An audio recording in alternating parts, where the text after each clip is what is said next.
ನಿಲ್ಸಿ. ಈಗ ಯಾರೇ ರೈತರು ಎಸ್ ಸಿಎಂ ಅಥವಾ ನಿಮ್ ಕನ್ಸರ್ನ್ ಮಿನಿಸ್ಟರ್ ಮೀಟ್ ಮಾಡಕ್ ಬಂದ್ರೆ ಬಿಡಲ್ಲ ಅವ್ರನ್ನ ವಿಧಾನಸೌಧಗಳಿಗಾಗ್ಲಿ ಅಥವಾ ಅವ್ರ ಖಾಸಗಿ ಮನೆಗಳಿಗಾಗ್ಲಿ ಅಥವಾ ಕ್ವಾರ್ಟರ್ಸ್ ಇರುತ್ತಲ್ಲ ಅಲ್ಲಿಗಾಗ್ಲಿ ಬಿಡಲ್ಲ. ಸೊ ನಿಮ್ ಸರ್ಕಾರನೂ ಅದೇ ತರ ಮಾಡ್ತಾ ಇದೆಯಲ್ವಾ? ಮೊನ್ನೆ ಚಂದ್ರಾಯಪಟ್ಟಣದ ರೈತರು, ನೀವೀಗ ದೇವನಹಳ್ಳಿ ಬಗ್ಗೆ ಮಾತಾಡ್ತಾ ಹೌದು. ಚಂದ್ರಾಯಪಟ್ಟಣದ ರೈತರು ಬಂದಾಗ ಕರೆದು ಕೂರಿಸಿ ಮಾತನಾಡಿ ಅವರ ಸಮಸ್ಯೆಗಳನ್ನ ಆಲಿಸಿದ ನಾಯಕರು ಸಿದ್ದರಾಮಯ್ಯ ಅವರು. ಕೂತಿದ್ರಲ್ರಿ ಡೆಲ್ಲಿನಲ್ಲಿ 100 ದಿನ ಪಂಜಾಬ್ ಮತ್ತು ಹರಿಯಾಣದ ರೈತರು ಮೂಸ್ ನೋಡ್ಲಿಲ್ಲ, ಒಂದ್ ಪ್ರೆಸ್ ಮೀಟ್ ಮಾಡ್ಲಿಲ್ಲ, ಬ್ಯಾರಿಕೇಡ್ ಹಾಕಿದ್ರು ಅವ್ರಿಗೆ, ರೋಡ್ಗೆ ಮೊಳೆಗಳನ್ನ ಹೊಡೆದು ಬ್ಯಾರಿಕೇಡ್ ಅನ್ನ ನಿಲ್ಸಿ ಅತ್ಯಂತ ಕ್ರೂರವಾಗಿ ಇಡೀ ಪ್ರಪಂಚದ ಇತಿಹಾಸದಲ್ಲೇ, ದೇಶದ ಇತಿಹಾಸದಲ್ಲ, ಇಡೀ ಪ್ರಪಂಚದ ಇತಿಹಾಸದಲ್ಲೇ ಅನ್ನ ಕೊಡೋ ರೈತರನ್ನ ಯಾರೂ ಹಾಗೆ ನಡೆಸ್ಕೊಂಡಿರ್ಲಿಲ್ಲ, ಯಾವ ಆಳುವ ವರ್ಗವೂ ಆ ರೀತಿ ನಡೆಸ್ಕೊಂಡಿರ್ಲಿಲ್ಲ. ಅಷ್ಟು ಕೆಟ್ಟದಾಗಿ ನಿಕೃಷ್ಟವಾಗಿ ನೀವು ನಡೆಸ್ಕೊಂಡ್ರಿ, ಅಶ್ರು ಬಾಂಬನ್ ಹಾಕಿದ್ರಿ, ಲಾಠಿ ಚಾರ್ಜ್ ಮಾಡಿದ್ರಿ. ನಾವ್ ಹಾಗೇನ್ ಮಾಡಿಲ್ವಲ್ಲ. ನಾವು ಅತ್ಯಂತ ಗೌರವಯುತವಾಗಿ ರೈತರ ಅಹವಾಲುಗಳನ್ನ ಕೇಳಿಸ್ಕೊಂಡಿದ್ದಾರೆ ಸಿದ್ದರಾಮಯ್ಯ ಅವರು. You must appreciate that. ಯಾಕಂದ್ರೆ ಅವ್ರಿಗೆ ಬದ್ಧತೆ ಇದೆ, ಅವರು ರೈತ ಹೋರಾಟಗಳ ಹಿನ್ನೆಲೆಯಿಂದ ಬಂದವರು. ಕೇಳಿ, ಮೋದಿನ ಹೋಗಿ ಕೇಳಿ, ಯಾಕೆ 100 ದಿನ ಕೂತ್ರು ಕೂಡ ಒಂದು ಪ್ರೆಸ್ ಮೀಟ್ ಮಾಡ್ಲಿಲ್ಲ, ಯಾಕೆ ಅವ್ರನ್ನ ಉದ್ದೇಶಿಸಿ ಮಾತನಾಡ್ಲಿಲ್ಲ. ಈಗ ಮೋದಿ ಅವರು ಎಲ್ಲಾರ್ದು ಕಷ್ಟ ಸುಖ ಕೇಳ್ತಾರಲ್ಲ ಮನ್ ಕಿ ಬಾತ್ ಅಲ್ಲಿ ಸಂಡೆ, ಇನ್ನೇನ್ ಕೇಳ್ಬೇಕು?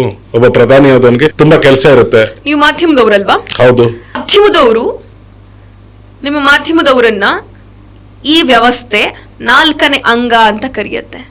4th pillar of the democracy ಯಾವುದು ಅಂತ ಅಂದ್ರೆ ಮಾಧ್ಯಮ.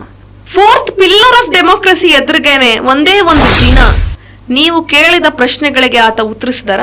ಪ್ರಧಾನಮಂತ್ರಿಗಳು ಪ್ರಧಾನಮಂತ್ರಿಗಳು ಅದಕ್ಕೆ ಪ್ರೆಸ್ ಮೀಟ್ ಮಾಡಿಲ್ಲ. ಇಂದಿರಾ ಗಾಂಧಿ ಅವರು, ನರಸಿಂಹರಾವ್ ಅವರು, ಅಷ್ಟೇ ಯಾಕ್ರಿ ದೇವೇಗೌಡರು ವಾರದಲ್ಲಿ ಒಂದ್ಸತಿ ಪ್ರೆಸ್ ಮೀಟ್ ಮಾಡ್ತಿದ್ರು, ಮಾತಾಡ್ತಾ ಇದ್ರು. ಮನಮೋಹನ್ ಸಿಂಗ್ ಅವರು ಎವ್ರಿ ವೀಕ್ ಪ್ರೆಸ್ ಮೀಟ್ ಅನ್ನ ಮಾಡ್ತಾ ಇದ್ರು, ಅವರ ಆರ್ಥಿಕ ನೀತಿಗಳ ಬಗ್ಗೆ ಚರ್ಚೆ ಮಾಡ್ತಾ ಇದ್ರು, ಕೇಳ್ತಾ ಇದ್ರು ಪತ್ರಕರ್ತರ ಹತ್ರ. ನಮ್ಮ ಅಧಿಕಾರ ಅವಧಿಯಲ್ಲಿ ಅಥವಾ ನಮ್ಮ ಅಧಿಕಾರದಲ್ಲಿ, ನಮ್ಮ ಸರ್ಕಾರದಲ್ಲಿ ಏನಾದ್ರೂ ಬದಲಾವಣೆಗಳನ್ನ ತರಬೇಕಾ? ನಿಮ್ಗೆ ಹೇಗೆ ಅನ್ನಿಸ್ತಾ ಇದೆ? ನಾನು ಇವಾಗ ಈ ಯೋಜನೆ ಮಾಡೋದಕ್ಕೆ ಹೊರಟಿದ್ದೀನಿ, ಈ ಯೋಜನೆಯ ಸಾಧಕ ಬಾಧಕಗಳೇನು ಅನ್ನೋದನ್ನ ಮನಮೋಹನ್ ಸಿಂಗ್ ಅವರು ಕೇಳ್ತಾ ಇದ್ರು. ಕೇಳಿಸಿಕೊಳ್ಳೋ ಕಿವಿ ಇತ್ತು. ಯಾವಾಗ್ಲೂ ನಾವು ಹೇಳ್ತಿರ್ತೀವಿ, ಒಬ್ಬ ನಾಯಕನಿಗೆ ಎಲ್ಲದಕ್ಕಿಂತ ಮುಖ್ಯವಾಗಿ ಬೇಕಾಗಿರುವಂಥದ್ದು ಕೇಳಿಸಿಕೊಳ್ಳುವ ಕಿವಿ ಮತ್ತು ಅದನ್ನ ಕೇಳಿಸ್ಕೊಂಡು ಉತ್ತರಿಸುವಂತಹ ಬಾಯಿ. ನೀವು ಟೆಲಿಪ್ರಾಂಪ್ಟರ್ ಇಟ್ಕೊಂಡು ಭಾಷಣ ಮಾಡ್ಬಿಟ್ಟು ಯಾವತ್ತೂ ಒಂದನ ಮೀಡಿಯಾದ ಎದುರಿಗೆ ಮೀಡಿಯಾದವರು ಕೇಳೋ ಪ್ರಶ್ನೆಗಳಿಗೆ ಉತ್ತರ ಕೊಡಲ್ಲ ಅಂತ ಅಂದ್ರೆ ನಿಮ್ದೆಂತ ನಾಯಕತ್ವ? ಈ ನಾಯಕತ್ವದ ಬಗ್ಗೆ ಪ್ರಶ್ನೆ ಹೇಳುತ್ತಲ್ವ? ಅಫ್ಕೋರ್ಸ್ ಅವರು ನಮ್ಮದೇ ಪ್ರಧಾನಿ, ಆದರೆ ನಮ್ಮದೇ ನಾಡಿನ ಪತ್ರಕರ್ತರು ಕೇಳುವಂತ ಪ್ರಶ್ನೆಗಳಿಗೆ ಅಟ್ಲೀಸ್ಟ್ ಉತ್ತರಿಸಲಿಲ್ಲ ಅಂತ ಅಂದ್ರೆ ನಿಮ್ ನಾಯಕತ್ವ ಹೇಗೆ ಅನ್ನುವಂಥದ್ದು ಜನರಿಗೆ ಅರ್ಥ ಆಗ್ತಿರುತ್ತೆ. ಈಗ ಇಲ್ಲಿ ನಿಮ್ದೇ ಸರ್ಕಾರ ಇದೆ, ಈಗ ಪ್ರೊಟೆಸ್ಟ್ ಮಾಡ್ತಾರೆ ರೈತರಿಗೆ, ನೀವೇ ಸಿಎಂ ಹತ್ರ ಎಲ್ಲ ಮಾತಾಡಿ ನಿಮ್ಮ ಪಕ್ಷದವರೆಲ್ಲ ಸೇರ್ಕೊಂಡು ಬಗೆಹರಿಸೋದಲ್ವಾ ಸಮಸ್ಯೆನ? 15ನೇ ತಾರೀಕು ಡೇಟ್ ತಗೊಂಡಿದ್ದಾರೆ, 15ನೇ ತಾರೀಕು ನಾನು ಮಾತಾಡ್ತೀನಿ ಅಂತ ಹೇಳಿದ್ದಾರೆ, ಮಾತಾಡಿ ಬಗೆಹರಿಸ್ತಾರೆ. ನಿಮ್ಮ ಸಿಎಂ ಅವರು ಯಾರಾದ್ರೂ ಏನಾದ್ರು ಮಾಧ್ಯಮದವ್ರು ಕೇಳಿದ್ರೆ ಆವಾಜ್ ಆಗ್ತಾರೆ. ಏನಕ್ಕೆ ಆವಾಜ್ ಎಲ್ಲ ಹಾಕ್ತಾರೆ ನೋಡಿ, ಅವರು ನಿಮಗ್ ಉತ್ತರ ಕೊಡ್ತಿರ್ತಾರೆ. ನೋಡ್ರಿ, ಸಿದ್ದರಾಮಯ್ಯ ಅವರ ನೇಚರ್ ಇರೋದೇ ಹಾಗೆ. ಅವ್ರು ಯಾವತ್ತೂ ಕೂಡ ಪಲಾಯನವಾದವನ್ನ ಮಾಡೋರಲ್ಲ, ಅವ್ರ ಪಲಾಯನವಾದಿ ಅಲ್ಲ.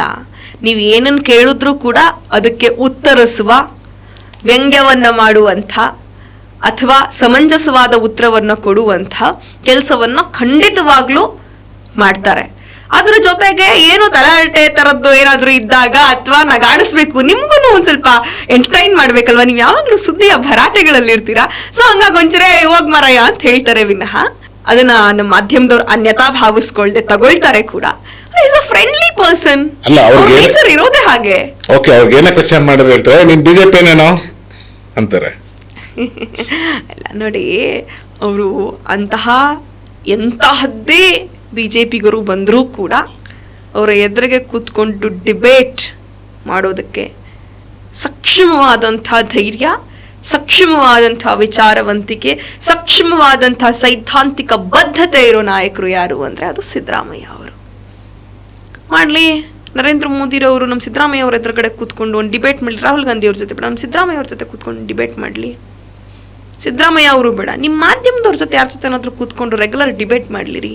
ರವೀಶ್ ಕುಮಾರ್ ಅವ್ರ ಜೊತೆ ಒಂದು ಡಿಬೇಟ್ ಮಾಡ್ಲಿ, ಆಗತ್ತಾ? ಮಾಡ್ತಾರೆ. ಹೆಂಗ್ ಕೂತ್ಕೊಳ್ತಾರೆ? ಸಿದ್ದರಾಮಯ್ಯ ಅವ್ರು ಕೂರಲ್ವಾ? ಎಂತೆಂತ ಚಾನೆಲ್ಗಳ ಡಿಬೇಟ್ ಇವತ್ತು ಯಾವ ಪಕ್ಷಗಳನ್ನ ನಾವು ಅಥವಾ ಯಾವ ಚಾನೆಲ್ಗಳನ್ನ ನಾವು ಈ ಪಕ್ಷದ ಅಡಿಯಾಳುಗಳಾಗಿದ್ದಾವೆ, ಗೋಧಿ ಮೀಡಿಯಾಗಳಾಗಿದ್ದಾವೆ, ಮೋದಿ ಮೀಡಿಯಾಗಳಾಗಿದ್ದಾವೆ ಅಂತ ಕರಿತೀವೋ ಅಂತಹ ಚಾನೆಲ್ ಅವ್ರ ಜೊತೆನೂ ಹೋಗಿ ಕೂತ್ಕೊಂಡು ಡಿಬೇಟ್ ಮಾಡ್ತಾರಲ್ಲ ಸಿದ್ದರಾಮಯ್ಯ ಅವರು. ಇನ್ನೇನ್ ಬೇಕು? ಹೇಳ್ತಾ ಇದ್ರಿ ಅವರು JDS ಅವರು ಬಿಜೆಪಿ ಅವ್ರ ಜೊತೆ. ಹೆಚ್ಚಿನ ವಿಡಿಯೋಗಳಿಗೆ ಪ್ರತಿಧ್ವನಿ ಯೂಟ್ಯೂಬ್ ಚಾನೆಲ್ ಸಬ್ಸ್ಕ್ರೈಬ್ ಮಾಡಿ, ಬೆಲ್ ಐಕಾನ್ ಕ್ಲಿಕ್ ಮಾಡಿ.